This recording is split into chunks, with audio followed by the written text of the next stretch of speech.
You Can't Make This Shit Up, episode number 5 with Paul Elam and Tom Golden. Let's see what they're up to. Good morning, good afternoon, good evening, wherever you are in the interwebs.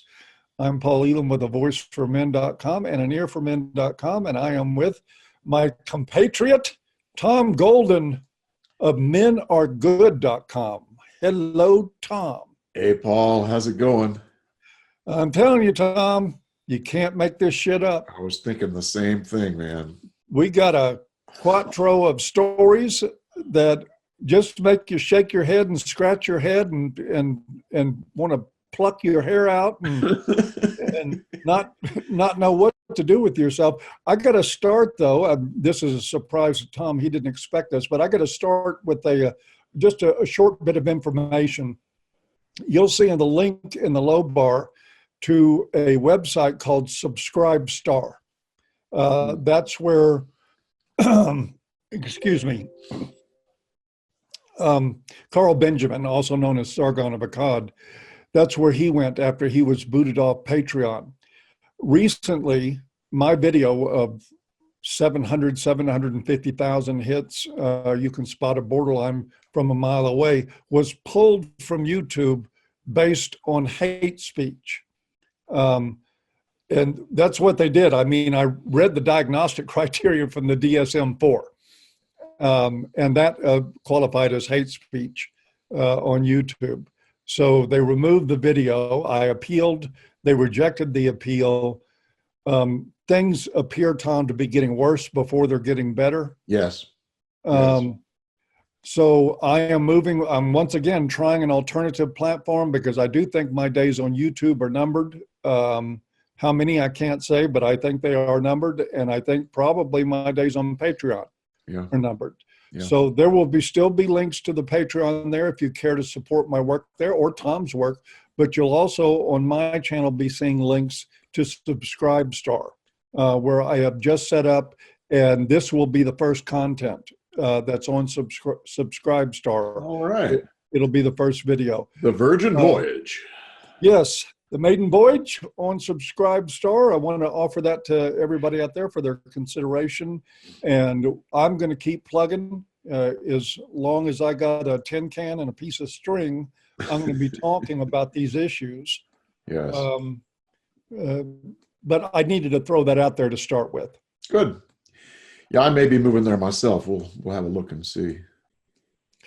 Well, I hope this one works. Mine's didn't work out too well for me. Yeah. We had I forget another one recently that went up and down real fast. BitChute is now gone. Things, the biggies out there, YouTube's, Google, they're crushing people who try to start any form of competition. I don't think, I know it's terrible words to a libertarian like me, but I don't think unless there's government intervention in the monopoly that we're probably going to get anywhere. Google's too big, too much money, and they don't want anybody to create a platform of free speech. Yes. And they're working actively to crush them. But anyway, we are still speaking openly, and we can continue on. Our first story, wow. 6-year-old boy named James. I know his last name. I'm not going to mention it. He's only 6 years old. I'm not going to put his family's name out there. They're from the Dallas, Texas area. And he is embroiled, or he is in the center of a custody parental right conflict between his divorcing parents over his status relative to what feminists like to call gender. Of course, scientific people call it sex, but in reality, or rather in the feminist reality, it's gender. This boy, and he is a boy, has demonstrated all along to his father that he prefers to be a boy when he's with his father.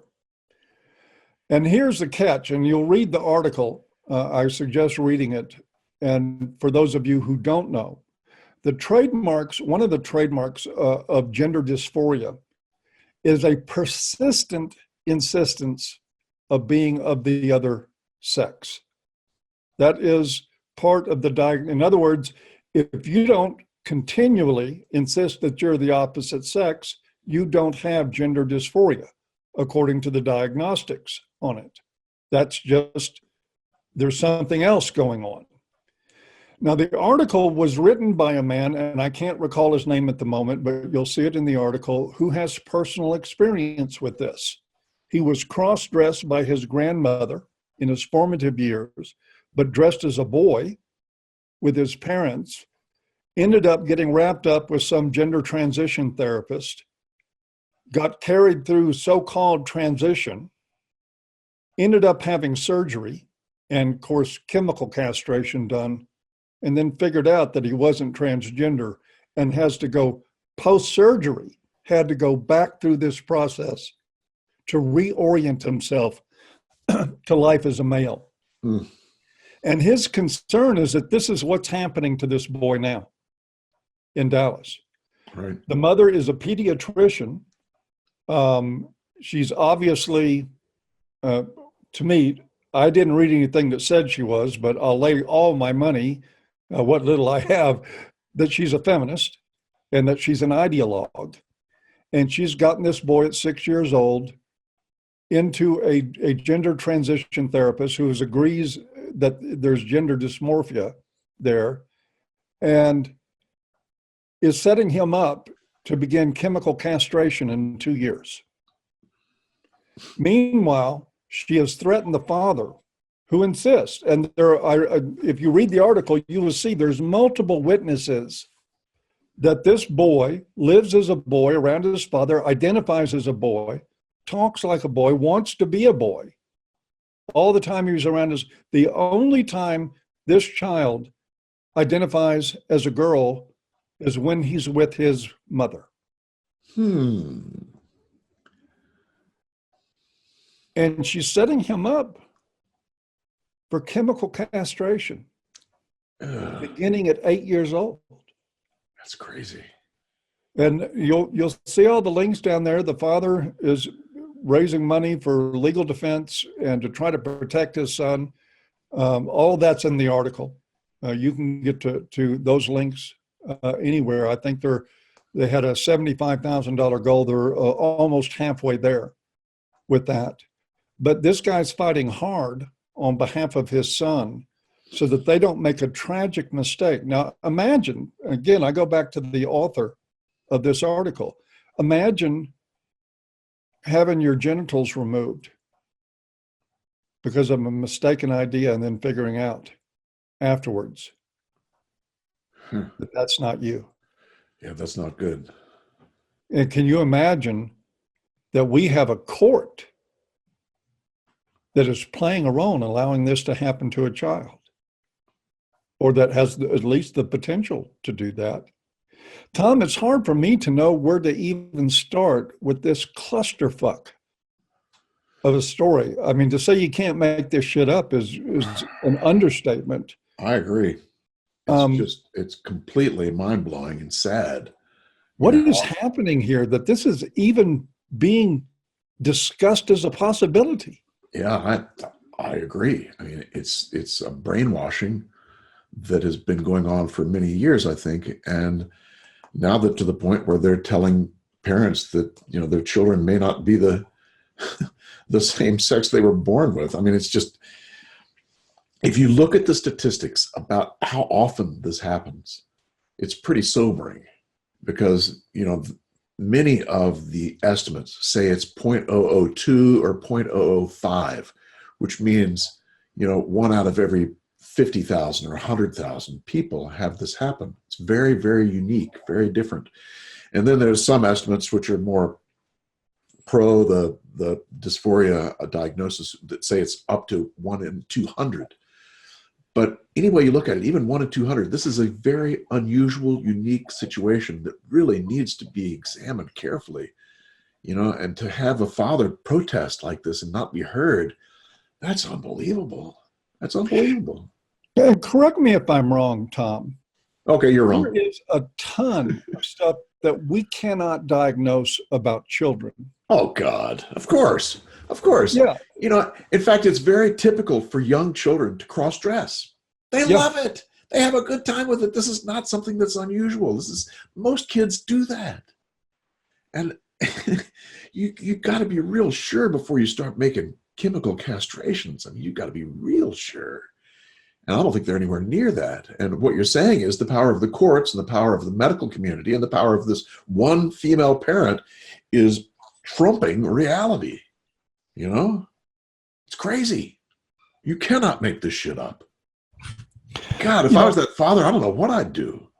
I would be losing my mind. Yeah. I know that. I would wonder what episode of The Twilight Zone did I walk into, because I read the court documents and they're trying to make it so he can't cut his son's hair, Oh God. that he can't speak to anybody at the school about his son really being a boy because he's being sent to school in dresses. One of the things that I was thinking about this the other night on an unrelated topic, but this really applies here too. I was thinking about all the craziness in the world. Why we ended up with a discussion called "You Can't Make This Shit Up," in which we never run out of material. Yeah. We've got right now, we want people with open borders and a welfare state at the same time, as though that's going to fucking work. I know stuff. We're 2 and 2. You got to wonder, what are they thinking? What on God's green earth are they thinking? And what are they thinking with this kid? And all I can come to think of, that the idea from the left is the destruction of the Western world. Yes. And they'll do it through children. They'll do it through marriages. They'll do it through families. They'll do it through our borders. And and so I'm suggesting to people, if you ever wonder why on earth would this, this crazy move like this, that is one unifying theory. Yes. And it was an open goal for them in the 60s and 70s to destroy the American family. I mean, that was an open goal. They thought that women could not be equal to men until they destroyed the American family. And they're damn well succeeding, And they're still doing it. Yes. And this is just another part of that. It's another branch of destroying the family. I think you're right. And I know that the men's activists of the 70s were saying, hey, look, feminists are talking about destroying the family, and everybody in the world went, oh, you guys are nuts. You're Exactly. I told people that years ago, and everyone told me I was absolutely nuts, even though it's written. I mean, they wrote down. It's bizarre. Now look at the number of fatherless homes. And look at the pathology that flows from fatherless homes. The prisons that are being filled. And of course, now when you tell people, and it's really interesting to see people like Michelle Malkin and others out there really bashing feminists. I just watched a video of hers the other day where she destroyed the 2% false accusation. Good. Thing. She ripped it to shreds. Good for her. We were saying this stuff 10 years ago. I know. And now they're finally catching on, and sometimes I think it's too fucking late. I was thinking the same thing. It's just too late. It's too much has passed over. But Paul, I did a little bit of research on this pediatrician, the mother, because I was curious what her attitude was towards boys. And so I went to her website, and she has lots of blog posts about helping parents make decisions and this and that. And one of the ones that she listed was about circumcision. There we go. What she said was, there's just as much pro as there is con, so you just need to just decide on your own. Translation, there's just as much pro as there is con, so you might as well cut it. Yeah, exactly. And you don't have to feel guilty about it. It's like she's giving them permission. And this is a pediatrician. This is someone who's an MD who should know better, So that told me something. That said, this woman is really not boy-friendly. Well, if she's a pediatrician, she's likely is not performing circumcisions. Yeah. So crazy. It's same amount for as against, I might as well get paid. Yep, exactly. Well, I tell you what, if you're so inclined, click through, read the article. And if you're really so inclined, go help this guy. Yeah, really. But what can you do to help him? What can you do? Well, he's raising money for legal defense. Oh, is that right? So he's got some sort of GoFundMe thing? Yeah, all the stuff at the bottom of the article, there's linked to the funders. Yeah, we'll link that in too. Yeah, well, it's in the article. But I threw in a few bucks this morning. Yeah, I'll do the same. It was worth it to me. Yes. I wish this guy well, and for God's sake, keep your fucking hands off of children. Really? Let them be kids. To be a woman at 18, then he can pursue it. Exactly. Let them be kids, and then once they're adults, they can decide for themselves what they need to do. Absolutely. But please. Ay. Next Can one. we go on to something a little funnier? Paul, you're going to like this one. Okay. Lay it on me. Let's see. What was the title? Eastern Michigan University canceled a production of the Vagina Monologues after students protested that transgendered women were excluded from the production. Well, they don't. Well, they're post-op. I guess they do have vaginas. They get to be part of the dialogue. Because that would make them feel bad since they don't have vaginas. I was thinking, well, wait a minute. It would make men feel bad too because we don't have vaginas. Why aren't they worried about that, Paul? Except I don't feel bad about that.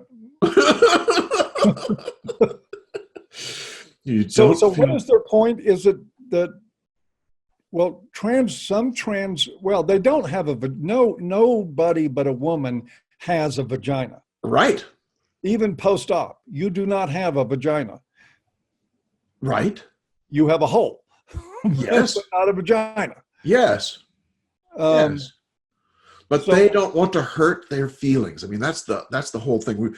And to me, this is just indicative of our approaching paralysis.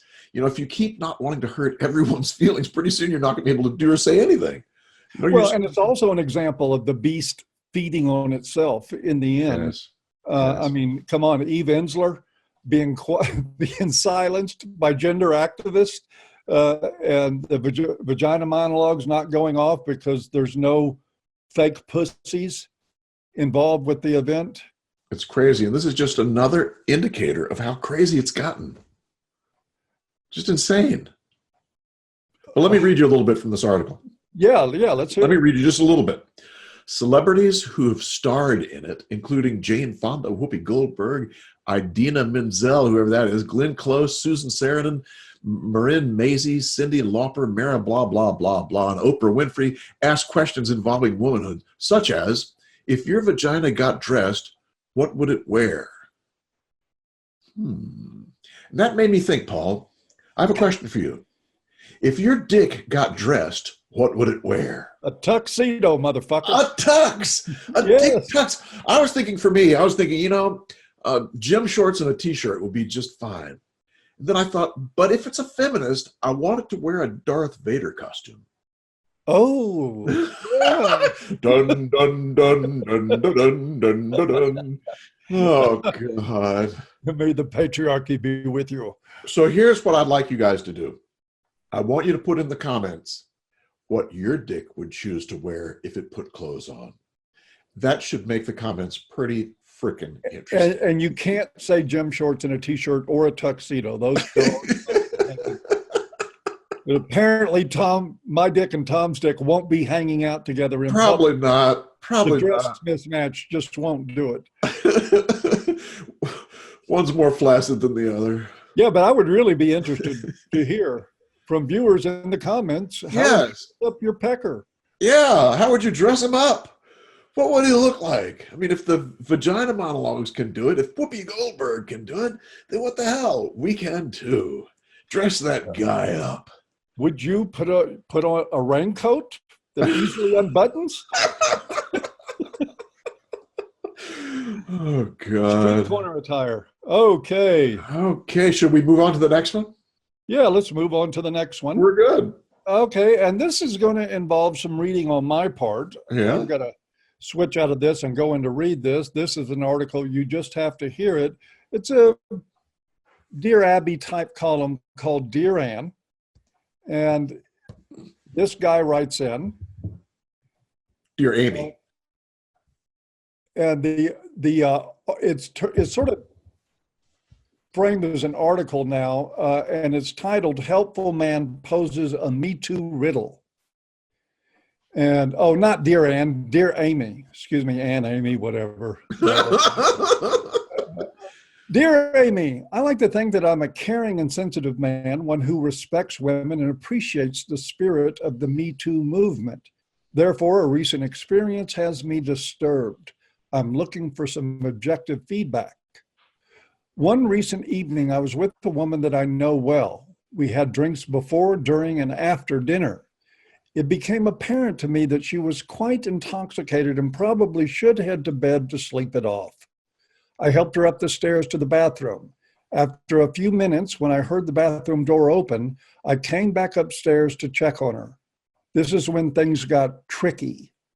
She was naked and she made strong sexual advances toward me. I knew that the right thing to do was to help her get dressed and into bed for sleep and then go on about my own business. But I was weak, partly due to my strong attraction to her. We engaged in sexual activity, and during the acts, I believed there was a possibility the next day she would not remember, or at least she might not remember how things got started. Yet I continued, and for this I'm feeling remorseful. Have I committed date rape? Am I a predator? If the situation came to a courtroom, or if I were a public figure, would people judge me to be a bad man? And finally, Amy, does it matter that this woman is my wife of 25 years?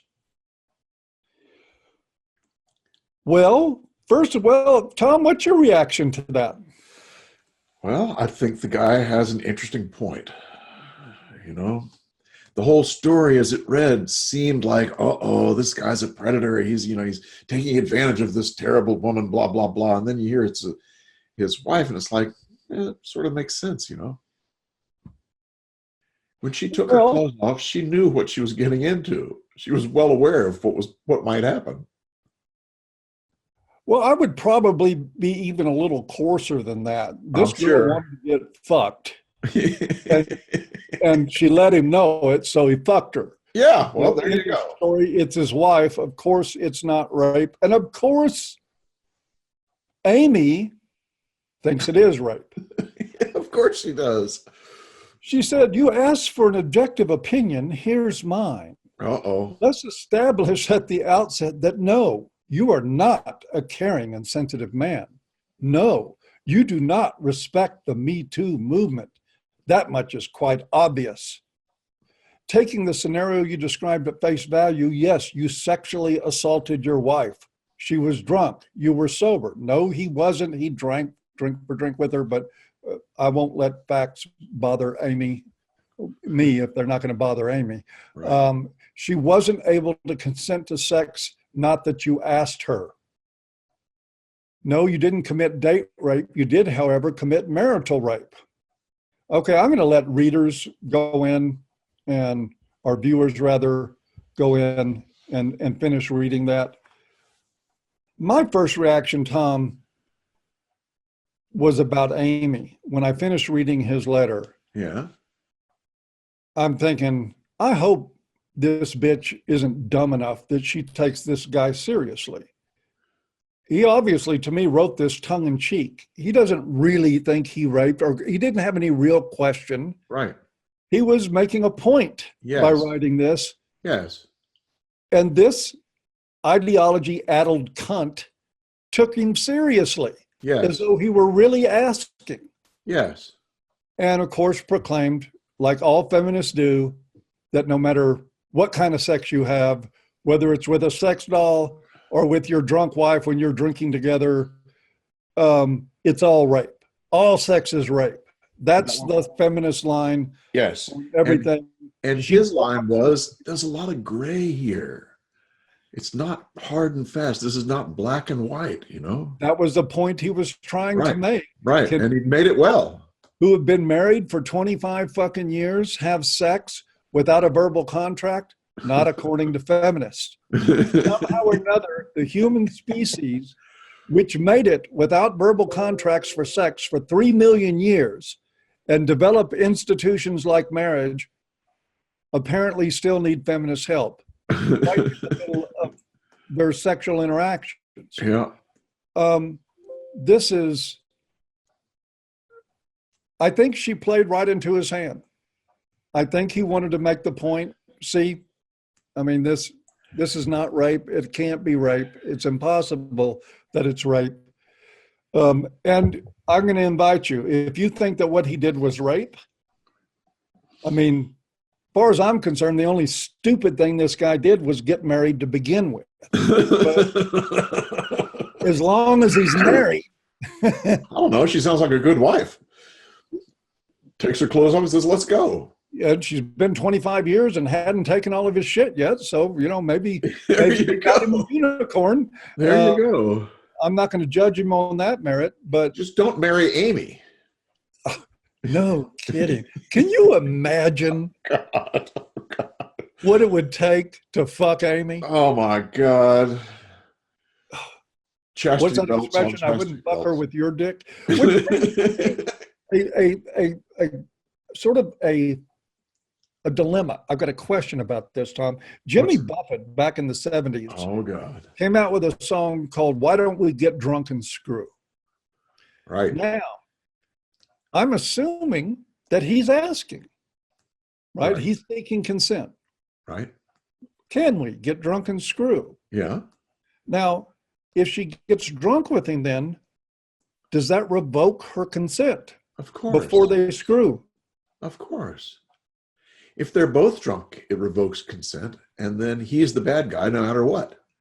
Oh, yeah. Well, we don't care if he's drunk. Yeah, he has agency no matter what condition he's in. If he's in a fucking, I mean, what was that story Walter Romans wrote for us on ABFM about the guy that was in a hospital in a coma? The nurse mounted him, got him off and got pregnant. He came out of the coma. She sued him for child support and got it. Oh, God. Men have agency no matter what their state of being in. Bad.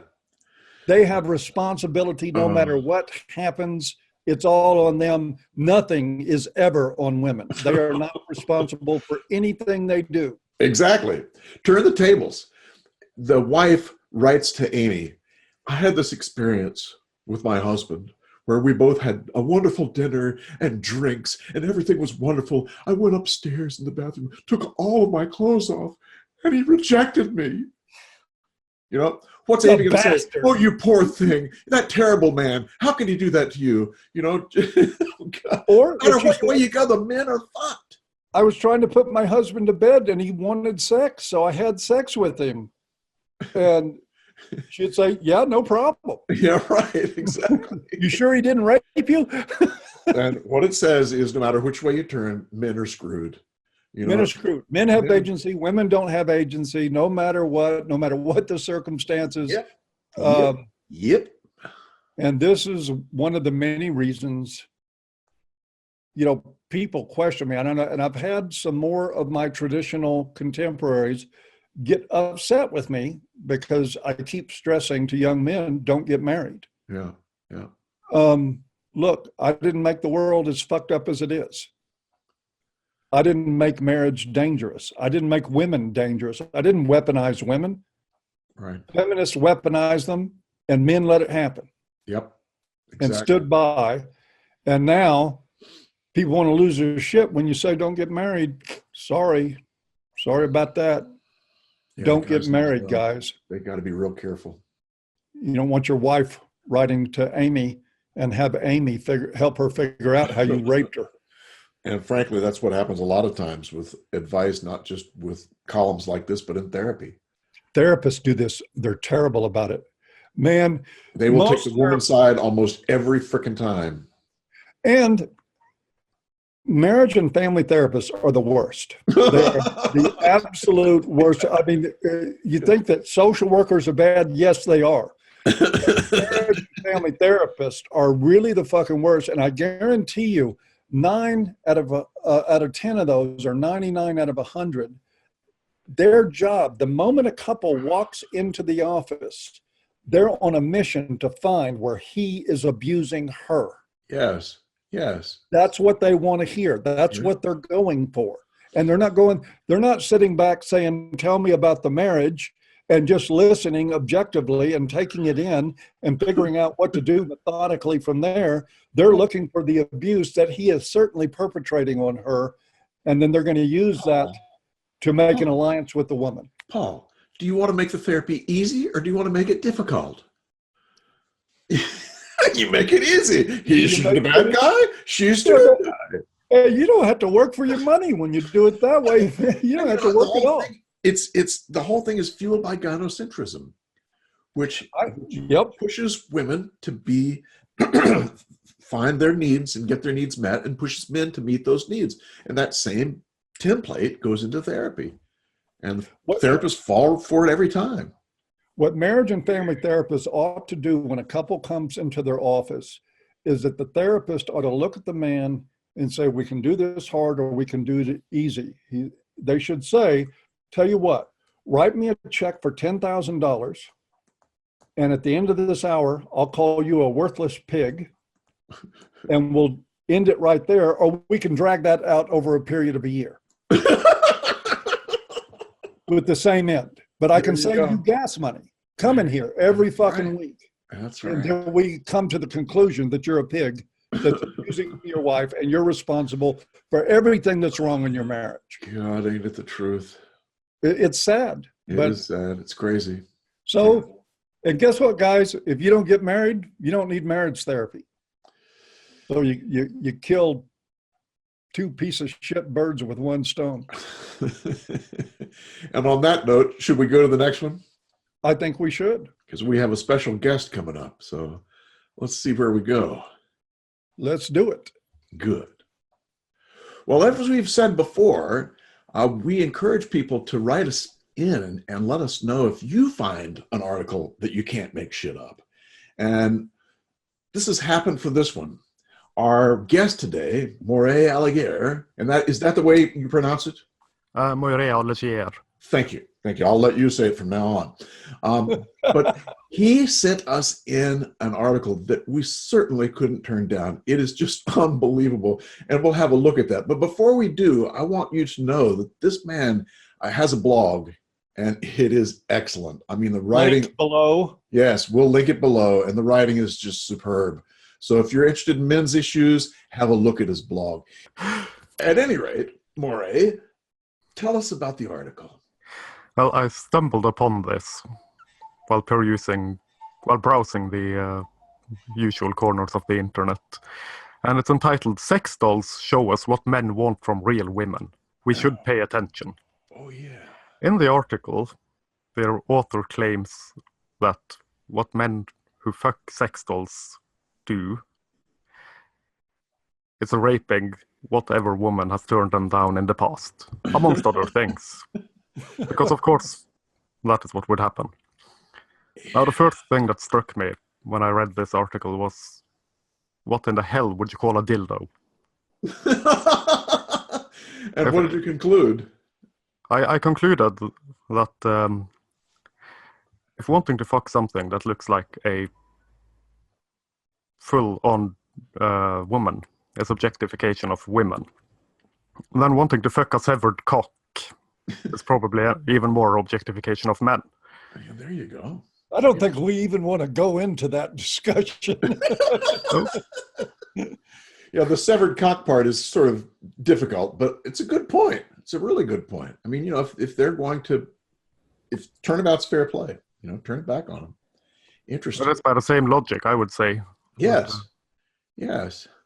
The whole thing is absurd to me, though. It's just assertion by assertion by assertion, and that is all there is. It's pretty crazy. And the only reason, actually, that they're fucking a severed cock is because they couldn't figure out how to attach one to an ATM.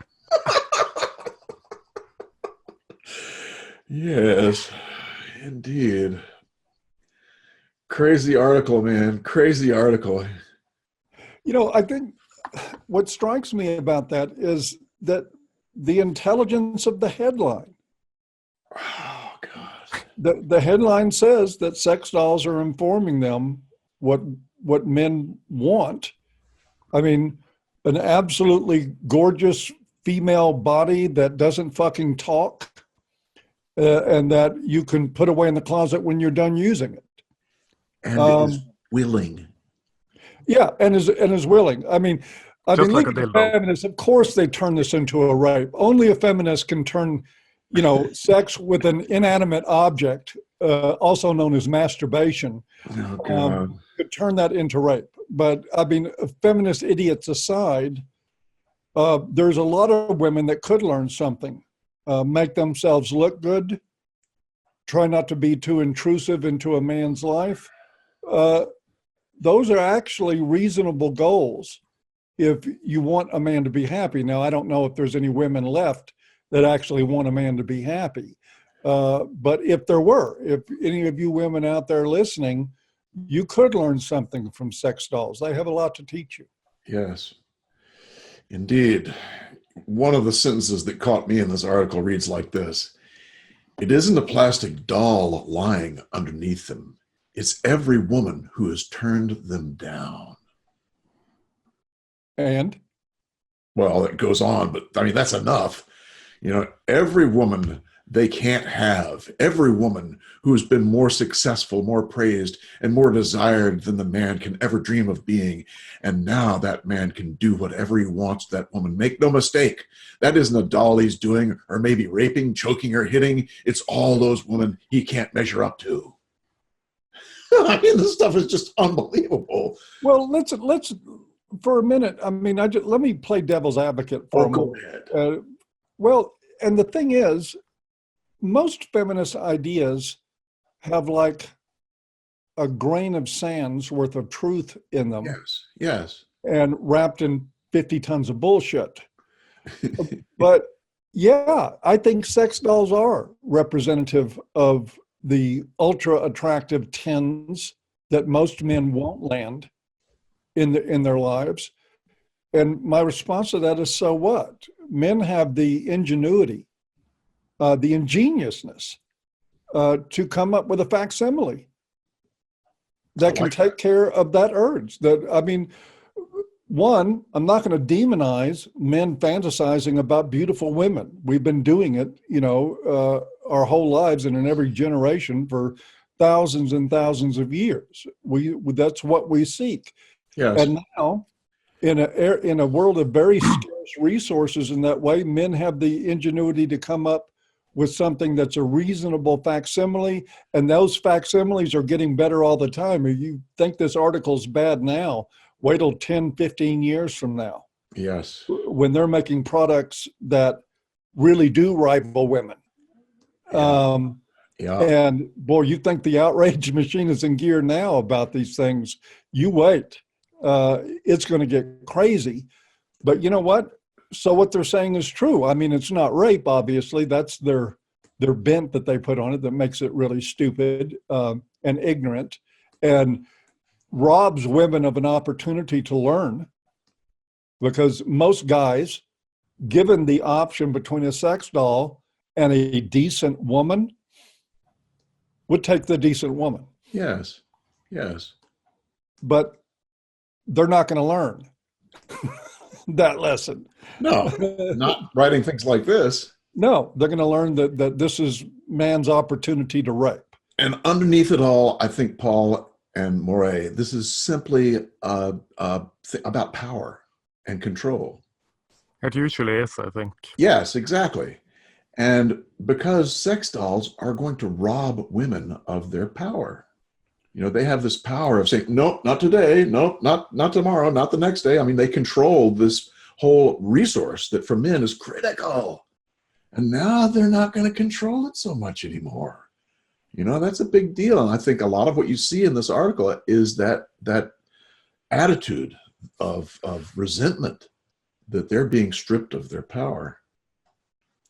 Moiret, I'm really curious about your ideas on sex dolls in general. I've noticed in your writing, you have very profound insight into the world of men. Thank you very much. Coming from that perspective. Oh, by the way, if you folks haven't seen it, There is Remembering Rebellion is a video on my channel. It's a reading of Moiret's material. One of the best pieces that I've read in a long, long time. So try it out. But going and Paul back, really reads it well. It really reads it well. Just the well, experience of listening. it sort of read itself. It was easy work on my end. But Moiret, what is your ideas generally? What is your reaction to the whole topic of sex dolls for men?